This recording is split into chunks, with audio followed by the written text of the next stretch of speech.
Cade opened his eyes to the burned-out fire and darkened room. He pushed to his feet, straightening his spine, which was stiff from holding the same position for so long. As before, a faint light came from beneath the door. Tap, tap, tap. Crouching, Cade peered through a crack between two slats in the wood. "Who's there?" "Madoc." Cade thought back through his acquaintances for someone named Madoc who could be alive in here, and came up blank. "I was one of your father's men-at-arms." "Will you unlatch the door?"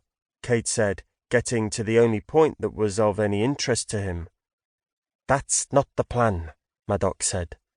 "The other guard has gone to relieve himself, so we haven't much time." "Time for what?" Cade said. "Your mother asks you to look out your window." "My mother? My window?" Cade strode from the door to the window. He'd closed but not latched the wooden shutters earlier, and now pulled them open, revealing a clear night and a full moon. He'd been lost in his thoughts far longer than he'd intended, and perhaps only 3 hours remained before dawn. He looked down. Aberfrau stood on a high mound, surrounded by a wooden palisade and deep trench. To the northeast flowed a river Cade couldn't see from his window. Beyond that lay a forest, and to the west and south, the sea. Between the house and the fence, Cade could make out nothing but shadows in the dark. Then one of the shapes moved and coalesced into a human form. "Cade! Rhiann!" She pushed back the hood of her cloak so he could see her better. She wore men's clothes, boots, breeches, and shirt. At the sight of her, hope rose in Cade, but he instantly suppressed it. "Catch!"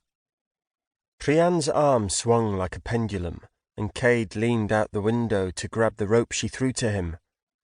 Trying to hurry while at the same time keeping quiet, he turned to look over the room.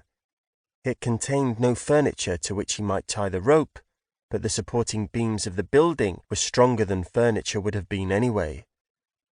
One of the rafters that supported the roof stretched from above the door in the opposite wall to a point just above the window. Cade reached up to it and hung on it, testing its ability to hold his weight. It held him easily, without shifting or sagging, so he looped the rope over it and tied it tight. Cade glanced once at Rhiann, who stood with her white face upturned. Committed now to the endeavour, he lifted one leg over the rim of the window, tugged once on the rope to test its strength and that of his knot, and then began to climb down. Rhiann had thoughtfully knotted the rope every 2 feet, sparing his hands a burn. Cade walked his feet down the wall, moving hand under hand, and then dropped the last 6 feet. He landed hard, glad his captors hadn't taken his boots when they'd confiscated his weapons. "I hope that didn't wake the household," Cade said in a hoarse whisper. "We want them awake," Rhiann said. "We do?"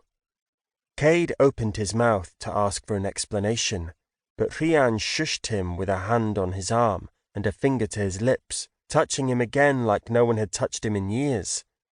For good reason. "Not now. You'll see,"